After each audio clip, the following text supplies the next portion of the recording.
안녕하십니까. 건시공일 공법에 대한 이론적 실무적 고찰 발표 시작하겠습니다. 목차입니다. 공사 개요를 간략히 설명드린 후 데크 플레이트의 정의, 그리고 사용하는 공학적 근거, 데크 종류와 현장에 쓰는 데크는 무엇인지, 마지막으로 기존 공법과의 비교를 통한 결론 도출까지 발표를 진행하겠습니다.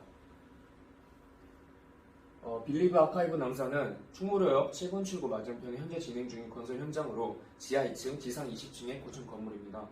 RC 구조로 공사 진행 중이며 건폐율은 59.83%, 시공사는 신세계 건설에서 맡았습니다. 저번 조사 계획서 발표를 마치고 다녀온 현장 사진입니다. 바닥판 부분을 자세히 보시면 노란색으로 된 독특한 모양의 철근이 일정한 간격으로 나열되어 있음을 보실 수 있습니다. 해당 부분은 확대한 사진입니다. 바닥판 철근 구조 위에 부재들의 꽤 큰 하중을 견딜 수 있음을 보실 수 있습니다. 이 구조체는 데크 플레이트로 바닥판의 일종이자 면해 방향의 강성과 좌골성을 높게 만든 건설용 자재를 뜻합니다. 여기서 면해 방향의 강성과 좌골성을 기억해 주시면 발표를 이해하시는 데 도움이 될 것입니다. 이제 왜 데크 플레이트를 시공하는지 공학적인 측면에서 살펴보도록 하겠습니다. 데크 플레이트의 정의를 소개하는 과정에서 면해 방향의 강성과 좌골성을 언급해 드렸습니다. 여기서 보이는 사진은 벽식 구조에서 충격이 가해지면 생기는 내부 모멘트로 약축과 주축에서 두 가지의 모멘트가 발생합니다. 여기서 약축 방향으로 생기는 내부 모멘트로 인해 회전하려는 성질이 생기는데 이를 약축 모멘트, 면해 방향 모멘트라고 부릅니다. 이를 슬래브 구조로 가져와서 보면 위에서 하중을 받는 대각 방향의 충격이 슬래브에 가해지면 약축 방향으로 내부 모멘트와 피 모멘트가 발생합니다. 데크 플레이트를 시공하면 면해 방향으로 생기는 모멘트에 대한 지지력을 높일 수 있습니다. 이를 면해 방향의 강성을 증가시킨다고 합니다. 하지만 여기서 중요한 건 강성의 뜻입니다. 강성은 가해지는 외력에 대해 저항하려는 성질로 강성을 증가시킨다는 것은 수학적으로 발력의 크기를 높인다는 뜻이 아닙니다. 발력의 크기를 감소시키기 위해서는 건물 전체의 외력이 감소해야 하며 이는 모든 건물에 적용되는 기본적인 원칙입니다. 따라서 데크 플레이트를 시공함으로써 바닥판의 철량을 감소시키는 것은 아닙니다.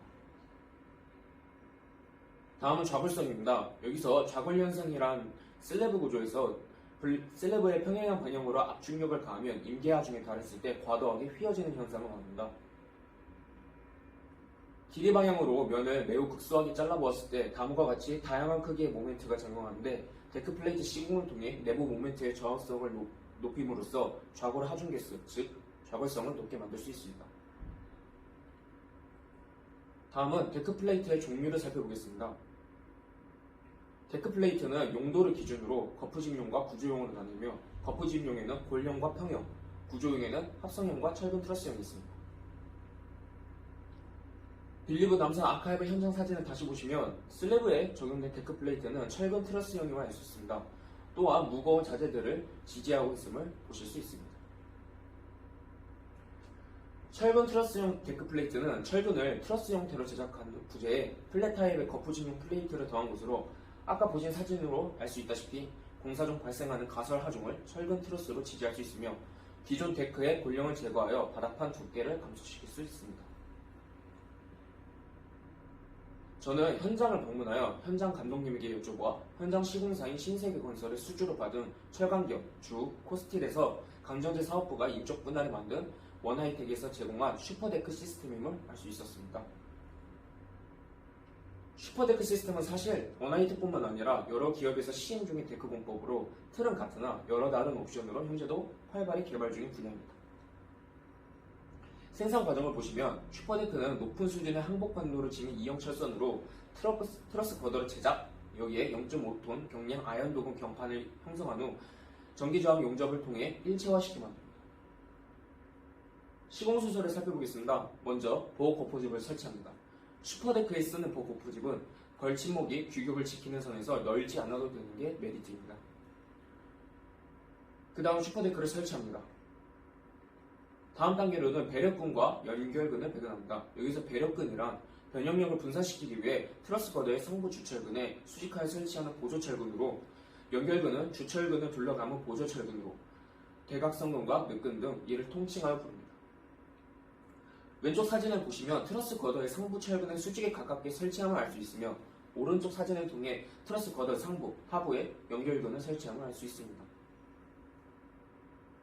이 사진은 슈퍼데크의 철근을 배경 완료한 모습입니다. 마지막으로 콘크리트를 타설합니다. 보시면 콘크리트가 양생하면서 트러스 거더와 일체화됨을 알 수 있습니다. 서포트 기둥은 보가커 콘크리트 타설 시 집중 하중이 크다 예상이 될 경우 설치합니다. 앞에서 슈퍼데크 공법의 장점에 대한 힌트를 조금씩 드렸는데 이제 기존 공법과 비교해 보도록 하겠습니다. 합판 거푸집 공법과 비교했을 때 동바리와 바닥판 거푸집의 설치가 필요 없습니다. 동바리는 작업 하중이 큰 장소에 운반과 설치가 간편하고 하중을 안전하게 지지할 수 있도록 만든 것으로 비계하고는 형태는 비슷하나 목적이 아예 다릅니다. 슈퍼데크는 플랫판이 최대 0.5톤이 경량이고 운반과 즉시 설치가 가능하기 때문에 동바리가 필요하지 않습니다. 거푸집을 설치하지 않기 때문에 거푸집 해체와 건설 폐기물 및 자재들의 정돈, 반출 과정이 필요 없습니다. 이를 통해 기존 공정 방법에 비해 공정 과정이 50% 이상은 간략화됨을 알 수 있습니다. 이를 통해 슈퍼데크는 공사비 절감, 안전성 확보, 공기 단축 등 다양한 효과를 가져올 수 있음을 확인할 수 있습니다. 또한 슈퍼데크는 설치하고 난 후 바로 후속 공정이 가능하며 거푸집 설치, 해체 작업이 없고 동바리를 설치하지 않기 때문에 공기 단축에 있어 큰 이점을 가져옵니다. 2년 전 교수님 건시공 1 똑같은 수업에서 데크 공법의 단점을 지적하는 부분이 있었습니다. 현재 지금 여기 설계실에도 걸려 있는데요.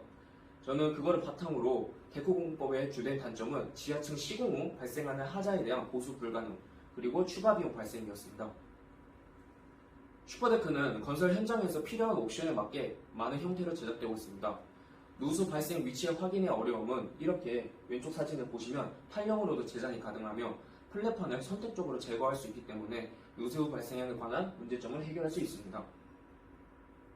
다음 문제점은 데크가 지하습기에 노출되어 녹이 쓴다는 점이었습니다. 슈퍼데크는 이제 아연 도금 강판을 사용하기 때문에 녹이 쉽게 들지 않아 추가 비용 발생의 변수를 제거할 수 있습니다.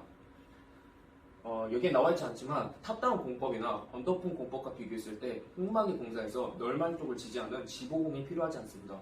이 또한 공기 단축에 큰 이점을 가져옵니다. 결론입니다.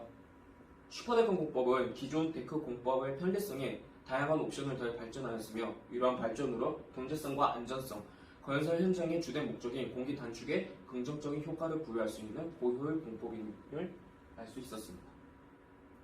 참조입니다. 감사합니다.